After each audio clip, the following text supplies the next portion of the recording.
No, get back to your corner. I need to think of a good one. Ronnie's in timeout. What's something dumb people do in jiu-jitsu? Everything? Okay, I'll think of something. All right, let's start the show. Welcome to the Heyyy Show. So welcome to the Heyyy Show. Am I still in timeout? You can come out of timeout. Okay. So let's go back. So welcome to the Hey! show. That's why I was Guess in who's timeout. back? This is a show where we talk about random BJJ and grappling things, MMA sometimes. We also shit talk white belts, and this show is definitely not for experts. It's for people that still escape the arm bar the wrong way, or they do the hitchhiker. Right? The hitchhiker out of of an ankle lock. locks.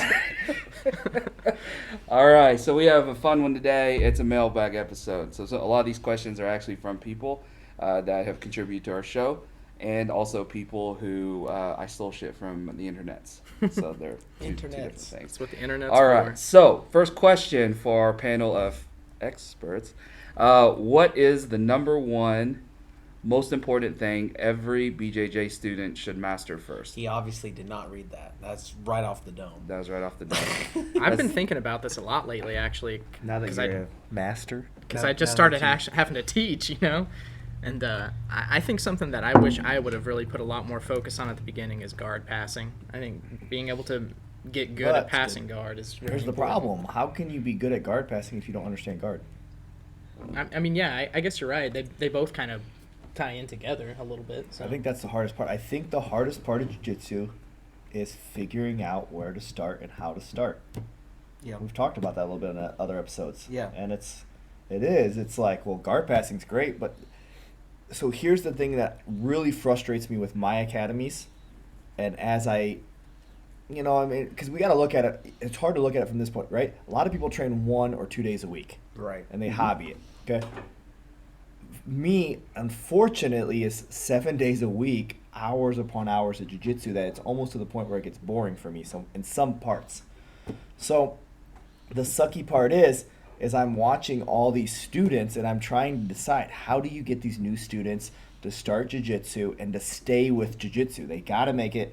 I don't remember what the stat is. Like, if you can stay with jiu-jitsu for like 6 months or a year, there's like a huge increase that you will continue it. Yeah. Right. But getting that person to that 6 month or a year mark is so frustrating on preventing injuries, on Yeah. getting them to understand what the hell they're doing. Yep.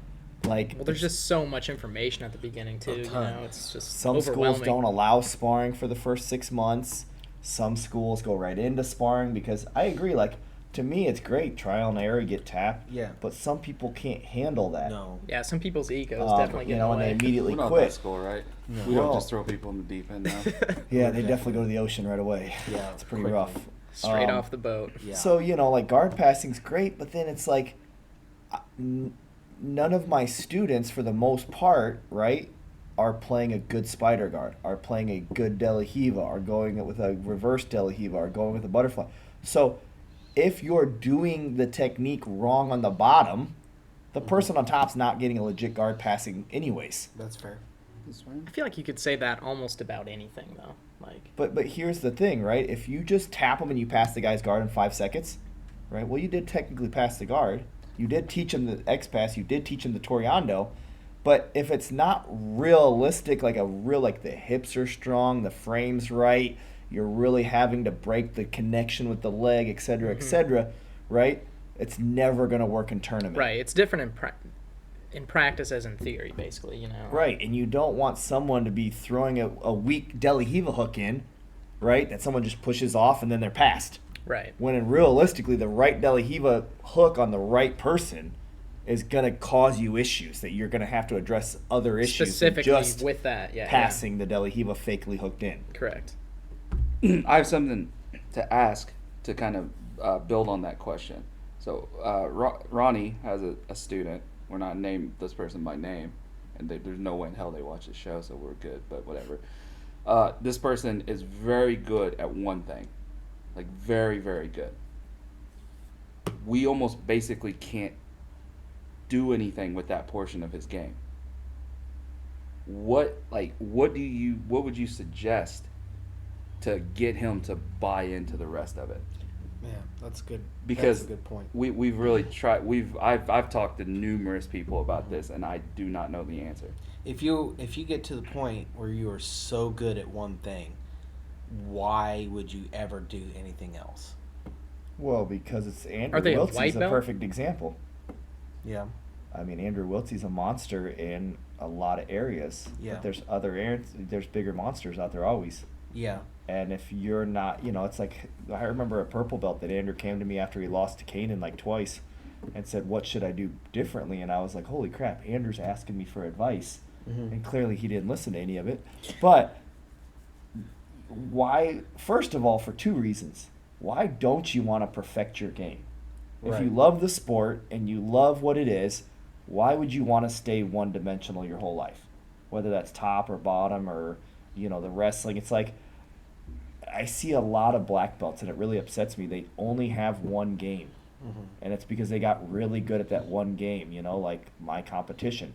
He shoots the double leg, he gets the 2 points, he rides the match out, and that's how he wins the worlds. And that's great. Okay, I'm a world champion. I scored 2 points in 3 matches, and I got my world title. Mm-hmm. But to me, I think I actually love the sport. I want to know everything about the sport. So, I know that I have my plan A, my plan B, my plan C, but right now the leg lock and the no-gi and the entanglements, I want to know everything about it. So, I think if you genuinely love the sport, why wouldn't you want to be exploring all the other shit possible, especially in the training room? But for people just starting out, what do you think is the most important thing Yeah, to but get them good this at? went to a second question. We went to... Well, no, actually, Brandon's correct. Okay.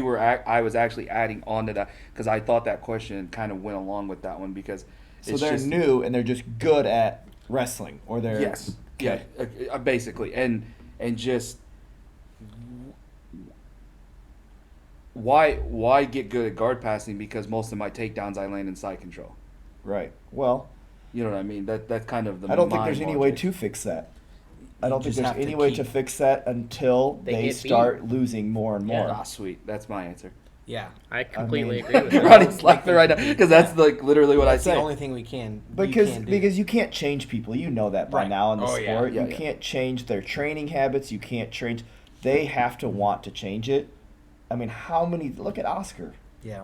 I mean, look at how many people we've had come up in the sport that we're like, man, that's the next person. That person's going to be great, and they let us down. Yeah.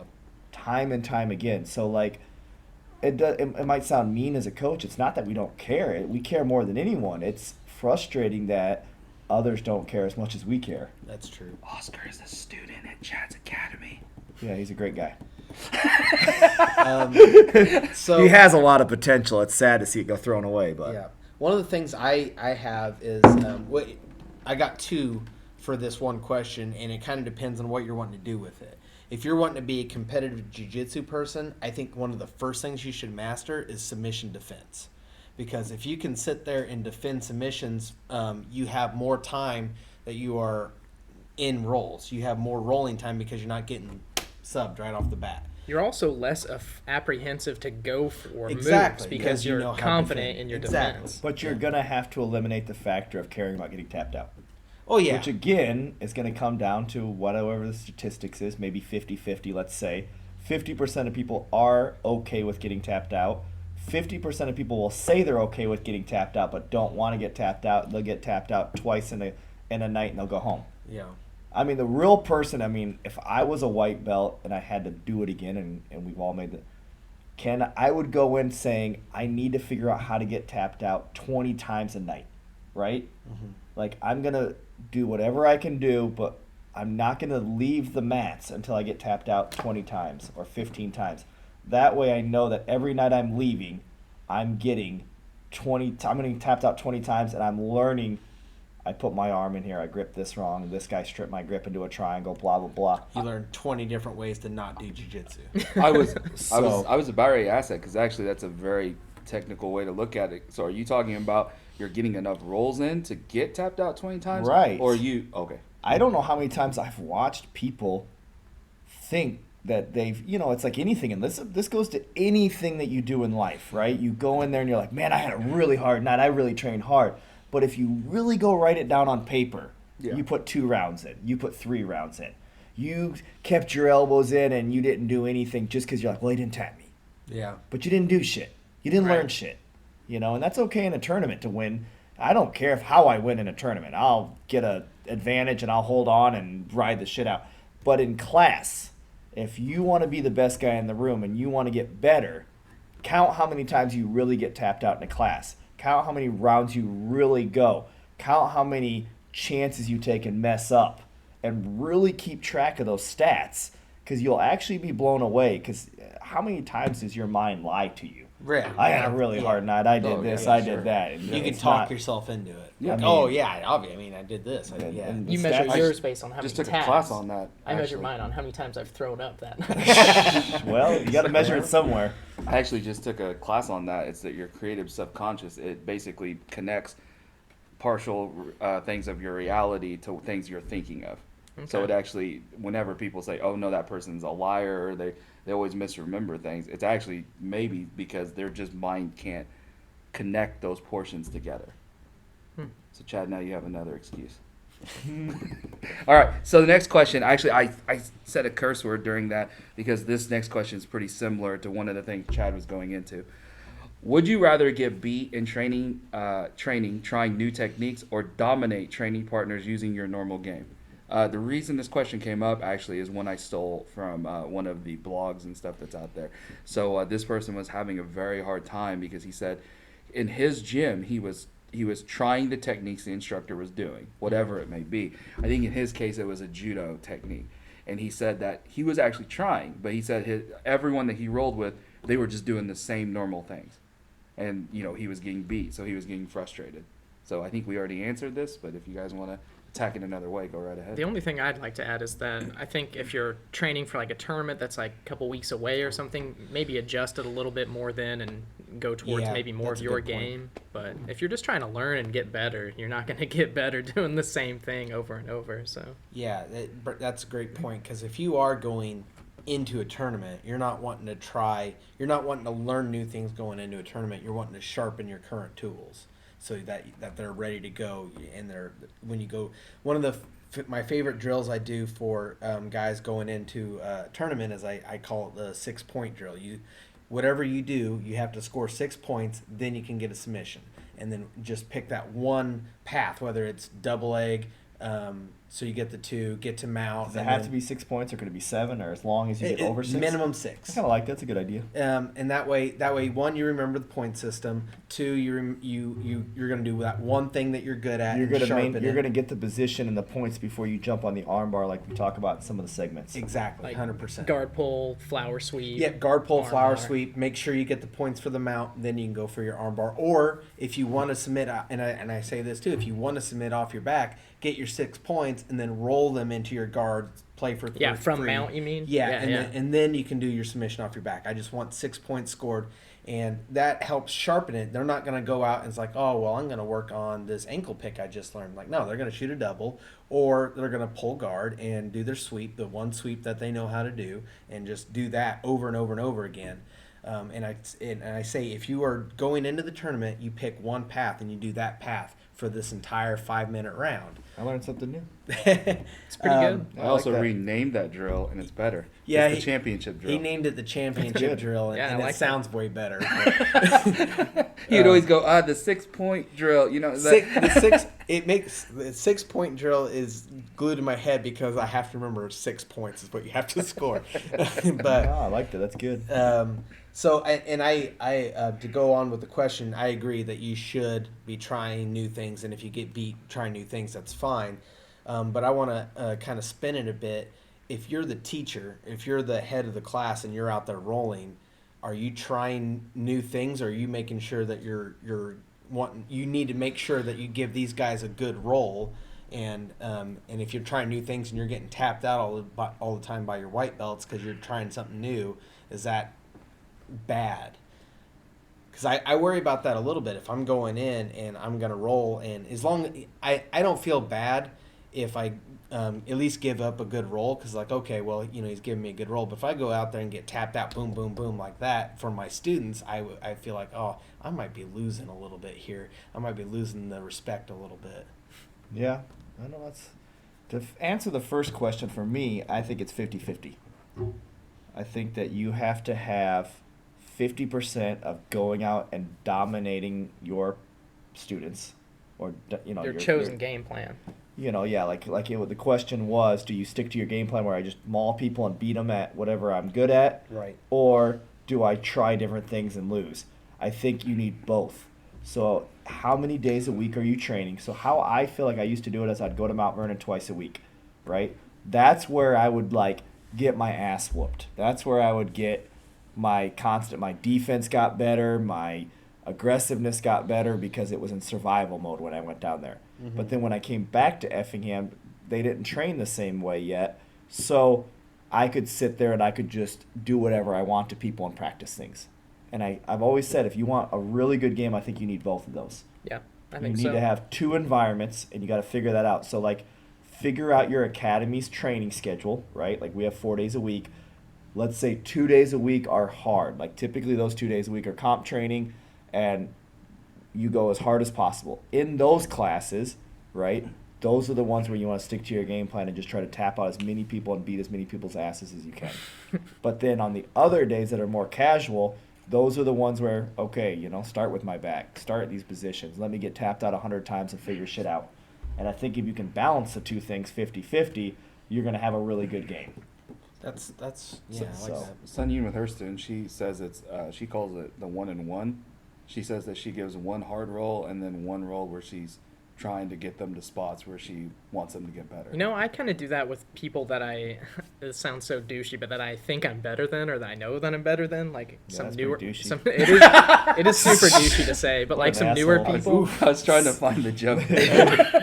I'll go with them hard once and tap them, and then the next time after we stand up and slap hands again, then I'll kind of let them get to their position and see what they're gonna do. But I and think try that goes work back out to of what it. Ronnie was saying. Yeah.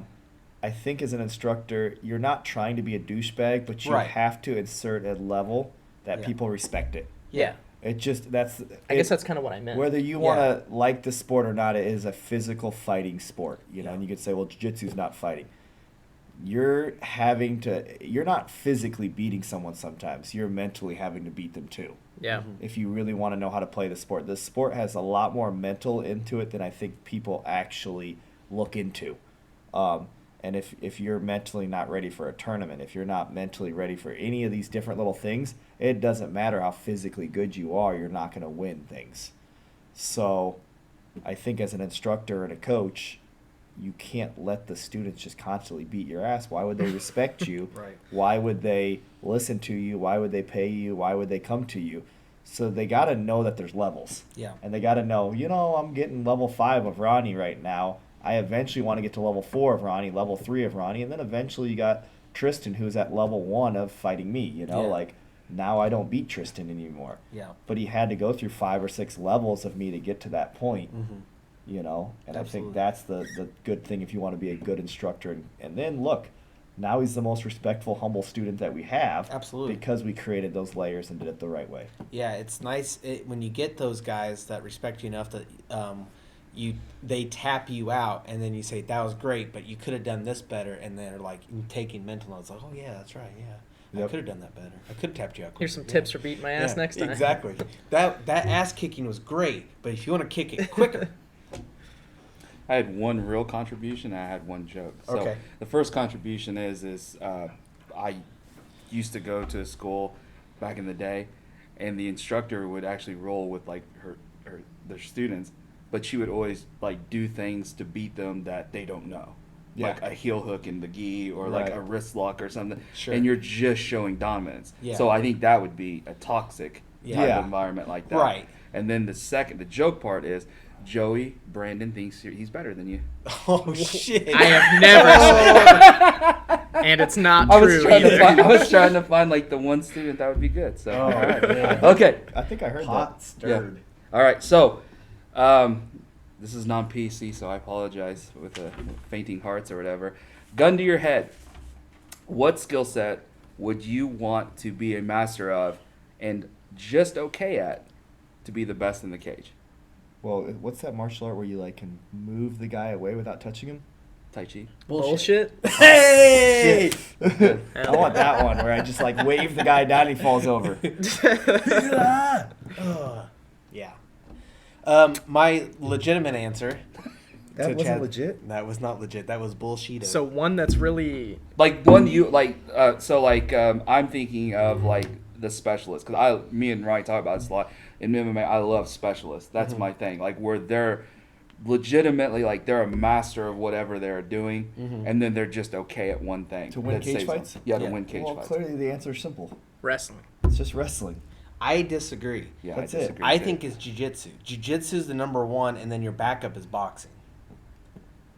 I think But I kickboxing think and wrestling. I think myself. statistic-wise, Like that. wrestling is right now like one of the most dominant things that any really incredible wrestlers carry the most titles. Beyond just the technique, though, with wrestling, I think a lot of the power of wrestling is the mindset. Whenever you get through being a good wrestler, when you've gone through the fire of being a wrestler, you're mentally tough as fuck at that point, I feel Well, like. yeah, you grind. You get the Yeah. There's not a takedown lot and of you just other ride sports the shit out no matter how or hard it martial is. arts where you get that level of mental toughness, though. Like, Now you know, that being said, I just got done watching a fight where the one, if this kid had any jiu-jitsu at all, he would have beat a very good wrestler.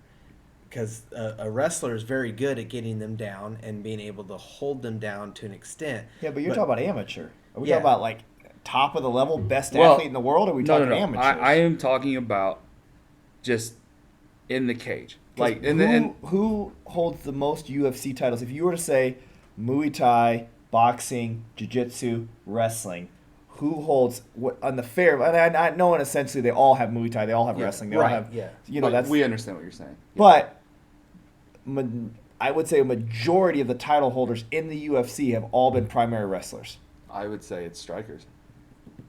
At one time, like At one if there was time. 8 titles, At like one time. 6 of the 8 were wrestlers. MMA is the most oceanic thing because it ebbs and flows so much. You will have a flow of wrestling and grapplers, then you'll have a flow of strikers that are good at being able to keep you at a distance and still be able to get their game off without negate that wrestling strike or grappling. And there's eras, because like what that was like the I'm trying to think here, the Tito Ortiz era, where he would just like go in, double leg someone, hold him down, ground and pound, and then all of a sudden Chuck Liddell came up, Yeah. and then he could negate his takedown. but and Chuck hit- Liddell had great wrestling defense. He used his wrestling to stop your wrestling so he could strike, though. But his wrestling defense was jiu-jitsu. It was Well- 100% using hooks and stuff to get himself to a position. See, I don't where know he if you can could come even up. answer this question correctly because also, how was your training camp and how are you studying, right? Like, you're like, okay, well, this guy is da-da-da-da-da. So then you're not even going to use your primary game anymore. No, yeah, we would have to take this at you are going up against someone that you have no idea about. Yeah, you Well- have four things. I think wrestling's your number one foundation. Think so? I think think- 3 of the I mean- greatest of all time in mixed martial arts are all high-level wrestlers. If though. you had, like, if you just took the highest level of all of them, right, just one, only boxing, only Muay Thai, only wrestling, only Jiu-Jitsu, I think the wrestler wins. I mean, it's if you, I don't know, man. The being able to get subbed off the back and being able to use the cage to like we just saw the jiu-jitsu guys now that are learning to use the jiu-jitsu with a cage, being able to wall walk up, bouncing off the cage. We saw Tyro Tolo bounce off the cage to get a guard pull. Yeah, I but the mean, wrestler can do all that. Did you see Mackenzie Dern get that Kimura off the cage, too? That was Exactly. nice. Right, a wrestler can do all that, but when he's doing that, he's doing jiu-jitsu. Right. Yeah, or he's But- body locking him and dumping him on his head. Which is or- jiu-jitsu. I mean, we're talking if we're talking pure wrestling technique, what is wrestling technique is mostly Yeah, that's being a able good to distinction. take you down Yeah. or being able to get you on your back and get the pin. And it stops there. It's also not locking hands. Right. And so if we talk about all those guys that won with wrestling, what they won with was they got someone down, and a lot of times they got submissions out of it, whether they're arm triangles, wrestling, catch wrestling, catch wrestling. submission, but that is jiu-jitsu. Catch wrestling, jiu-jitsu. You cannot call So that I don't know if you wrestling. could really fully answer the question very well. It's definitely a very nuanced question. It is. I mean, But- it's a question that needs to be argued. But I There's bet if you no look at the top answer to it. 5 greatest of all times and whatever list you want to make, I think That- most of them are high level. That's wrestlers. actually what I wanted to text. So what's your list? I mean, like GSP, John Jones, Daniel Cormier. These guys are all extremely high-level wrestlers. I would argue John Jones doesn't use a ton of wrestling. He's a national Greco-Roman wrestling champion, though. I would argue that in the At cage JUCO. he doesn't. Yeah, he doesn't use a lot of wrestling. But I don't He's think he needs striking. to. I think people can't stop They him. can't. He's never been taken down. If you could take John Jones down, you would probably beat him. But the fact that you can't take him down, so you're trying to figure out how to beat him without taking him down, makes you lose. As a matter of fact, one of the other highest level wrestlers ever, Daniel Cormier, got taken down by John Jones. Yeah. And that's the only person that's ever taken him down in the history of his career. So, Yeah. I mean, you I think just about think it's it. You're such a like, how do you powerful take John martial art. Jones down? It's like Corey. How do you take Corey down, right? Yeah, they And have a Corey's very not even a similar- great wrestler. Yeah. Similar But just builds. because of his height, it negates so much. If Then he goes to heavy, we'll probably actually find that out, right? Yeah. Like I mean, I can't wait honestly. to see I thought he that. was going to prison. Well, No. Well, I mean, either of He's us. probably going to Prison. fight Steve Yeah, can we, Miocic. He's that's the show. the prison heavy. We're going to have prison UFC right. Was on that an the- island. Was Condemned. it Wesley Snipes movie? Yeah, I think. Well, I mean, there's a couple of different movies where they go to a prison or whatever and fight. The best one's the Muay Thai one, where it's actually a true story. I forgot what that movie. I told Ronnie. Yeah. I It forgot comes at too. night or something. I don't know. Whatever. All right. So let's go on to the next one. This was directly from one of Chad's students. I keep getting stuck in half guard. Any tips? Don't get stuck in half guard. That was the payoff. All right. Something that helps me whenever I get stuck in half guard is instead of sitting on the leg, just being in that half guard position playing the pass, I like to just sit him back up to the I don't even know what to call Which it, student like asked neutral this? position. Chad, You I gonna was dox him? Yeah, he was Chad, about to. I was just trying to get the payoff of you saying don't get stuck in half Oh, guard. That was the okay. whole joke. There. All right. Okay. So, last question. What, and this is, do not sign off because there's a direct tie into this question. What former MMA athlete, now the keyword there's former MMA athlete, do you think you would beat in a grappling match? Conor McGregor. That's a good answer. He's not a former athlete. He's not an athlete anymore. He's still competing. When? He They're broke his planning leg on it. like 7 months ago. Now it's Sweet. longer than This is the that. best answer 9 ever months for what's ago. already. Way longer than that. No, it wasn't. All How right. long ago did Conor McGregor fight? Google it. Oh, it's We don't like, have time for that. He's but actually gonna. I think the rumor is he wants to fight Masvidal, and it's Yeah, gonna be later this who gets end. who gets paid the most money, and their career just ended. Yeah. All I know is I beat Conor in a grappling match. Yeah, I think so too. I mean, I mean, probably he's a not little at bigger than 180. you now. Yeah. But at 145, I beat the shit out of him. All right, I won $100 million. Brandon, your answer. No one. They all beat me probably. You sound like such a bitch.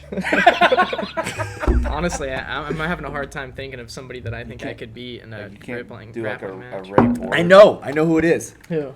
Who's that wrestling guy that was a bitch that came to the UFC? You know, remember when we were talking about some of the best techniques to have, and it was wrestling? Yeah, the I know. bitch. Yeah, the Which wrestling one? bitch.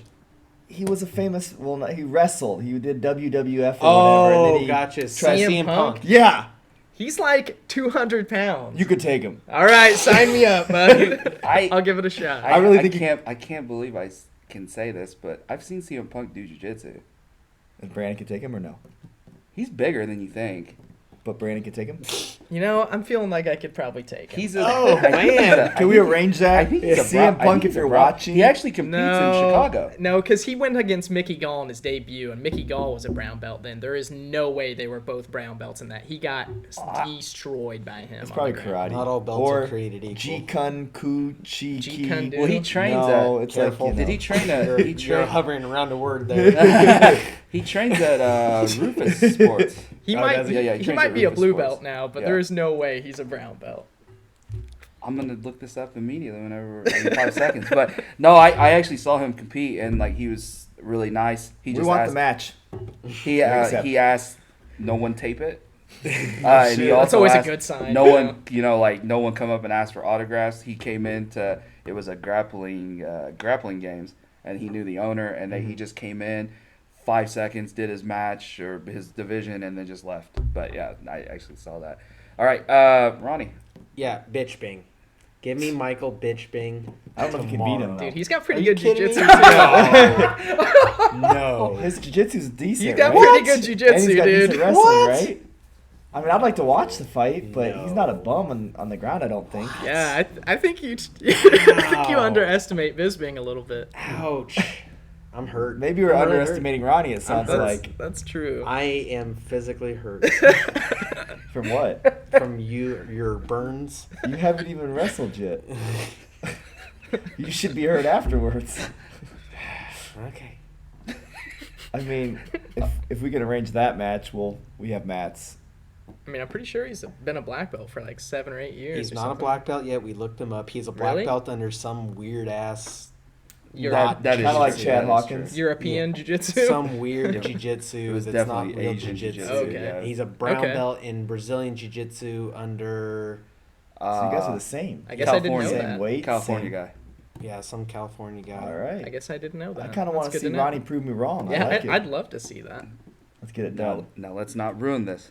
If you would like to see Conor McGregor, He's a bitch. CM Punk, or Michael Bisping They're all bitches. fight any of these people, you can go to FujiBJJ.com, and I'm sure they would love to set this up. So if any of these people are listening, it would be a great time. And I actually have some locations where they can come and meet you guys at. The first one is Kansas City, Missouri, July 9th. They could also come to Washington, D.C. Summer Championship, but it's in Sterling, Virginia. That's July 16th. Also Hendersonville, North Carolina, July 23rd. New York, New Jersey, July 24th. That is in Hillburn, New York. Paducah, Kentucky, which just keeps coming up. That's going to be in July 30th. We're going to actually skip down a few and actually tell you guys where we actually will be at. If anybody wants to talk to any of us four You want individuals. to talk some shit? Yeah. Come on out. Michael Bisping, Conor McGregor, or CM Punk. The Terre Haute, Indiana Championship. That is August 20th, and that will be where Chad raises another banner, right? Yep. If you want to see us take the team award, Over a local school that we will not name. That we will not name. yeah. We will not name. No all right, names. so But you know it. all right, so that's all we got. So now we're gonna get on to our last segment, of course, shit talking white belts, and we will see you in one moment. All right, welcome back to Shit Talking White Belts, and we are reviewing King of the Mat. Right now, I think we're somewhere around round 10 or 11. Still the 175 and up. Still 175 and up. Comma, and, big boys. Return of the big boys. Let's watch this this round. Man, I look good in a baseball jersey. Yeah, what's 69 mean, Ronnie? Oh, 69 is the name of my favorite player in baseball. Oh yeah. What's the player's name? Shorzy. Sure. Wow. All right. I know we can't see it right now, but Ty is going against. Is it Ethan? Yeah, big Ethan Grant. Yeah. Ethan moves good. He's He scary, does. man. So,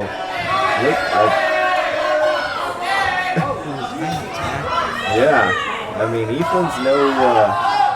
This is a good scramble right here before Ethan finally accepts that. You know, I mean, I think this little guy's gonna put him down. Yeah, Ethan also is such a gamer. He really gets beat up on and beat up on, and he's just like, yeah, let's keep going. No, I've got this. Let's go. How many mistakes and missed opportunities just took place in that 1 10-second? I feel like It's I definitely would have went for the seatbelt. Yeah. Like Yeah, I the don't knee know. choke or something. I understand why he gave up a lot of those because, Right. but you don't want to go to the bottom. Yeah. That's for sure. Ethan on top is not what you No. want. This is a good round. Yeah, I don't know about pull guard, No. but you know, I mean, it's a bad life choice, I don't especially. know. I feel like if you could actually get him in your close Oh, guard, but he gets off to probably- the side. Yeah, that's what you got to do for sure. So the major mistake that Ethan made was that he committed his weight. Look, you're 2 times the size of the guy. You don't need to distribute your weight to one side of the body, which gave Ty right out the exit to come for the back. Yep, right on it. And then, yeah, I think they break. We have to go to Cole over here on the right. Cole's going against. The judo gentleman that came in. Yeah, he did a great job. Kind of was starting to want that guy to win by the end of the King of the Mat because He he was- was having so much heart. He was so good at defending submissions, like in positions. Like it was, he was getting put in a lot of positions, but he knew exactly how to be just defensive enough. to Ty's stay back. out of it. Oh, Ethan's got him in guard. Yep. Oh, reverse. Cole's got guard. Ty's got. What judo belt was that? I don't know. I didn't get to see his. One guy had an orange belt. I don't know where that is in judo. It looked like the lady had a purple belt, but I didn't think purple was in judo. I got a thumbs up, so from a mysterious entity, so that means it is true. Oh, he throws the triangle. Cole's throwing the triangle. He throws it up there good, but he didn't really commit to it. I think if he actually committed to it, he might have been able to get somewhere with it. I don't feel like people grab that shin. And No, that's my absolute favorite way to do it, Yeah, too. me too. And then plant the other foot. Ty's trying to escape. See, he should be throwing a triangle. You never see that either. You don't throw a triangle on a big guy, but you also don't see big guys throwing All triangles. right, so that was like round 10 or 11, and that was a good round. There was some good action in that round, and some opportunities that I really feel like were missed. I really think that if Ty would have slowed down just a little, he could have probably bow choked Ethan or got a really good position, and not had to put the chance of having a 300-pound guy on a 140-pound guy and possibly getting smashed. Yeah. And under this format, your energy and cardio are very crucial. So let's just watch Cole and Evan. Yep. Is he from Mount Vernon? No, No, Evan's Evan from is Bloomington. from Bloomington. They call him Big And Red he's- for some reason. He had like the most subs at Fuji Bloomington, like for the quickest. But yeah, there was some mistakes cool. made there. He went for that Americana from side control, and I see people do that. Yeah. The only negative is you're not getting back to a guard or a safe place, and then typically things are going worse. You mean the guy on the bottom? Yeah, he went for an Americana from side control, and now he's just giving up his back. I think Cole right here made a really crucial mistake, and this is what I see all white belts do. He had an incredible position. He had the back. Yep. Could have put seatbelt control in. Yep. Could have effortlessly, had a good position and got the bow choke. Instead, he jumps on an arm bar Yeah. that doesn't have the elbow. He compromised And- it all. Now the guy's going to come up, right? Now the guy's on top, which clearly the guy's a bigger guy than you, and his footlock is his game. So right here he starts to go for the footlock. Cole gets his foot out. There's a lot of different exchanges missed there that didn't need to be missed. And Who's this on top of That's Ethan here? that is the judo guy. that's the judo guy and Ethan, yeah. And Ethan was he was struggling. He was tired. I He think went. this is where He got. Ethan goes He out. actually got thrown. We missed it. But he got. missed it? He actually got thrown. Let's look. Yeah, it was pretty. It was pretty, if I remember right. Let's see if we can see it. Because Ethan tries to throw him, and that was wrong. So the guy stands straight up. Oh, little Yeah. trip. That was Yeah. nice. So That's the good thing about judo is you can make someone twice your size. I've Really never bad. went for that Americana like that from bottom. You do that? He actually yeah. actually finished it He later does, in the match yeah. because that's how he got the judo guy he out. did actually tap the judo guy with that So Americana. he's on bottom. Uh-huh. Yeah. How Yeah. does it even work? It's, Like, you Should. know, It's one of yeah, those you things should where be it able should. to- It's like going for the Americana when you're inside someone's guard. Your back should get taken, Right. but you can I get think away the- with it at I white think belt. the judo guy just kind of freaked out. He 'cause, did. He Absolutely. didn't, it gets tight in your arms and you're like, oh. Yeah. And that's kind of, I mean, if you could actually slow it down and you trained more jiu-jitsu, You knew what the You breaking would step mechanics over were. the Didn't head. Oscar do that to somebody one time and broke his arm? yeah. So it's amazing what happens at white belt. That's why we appreciate you guys watching this show, and stay tuned every week for a new episode.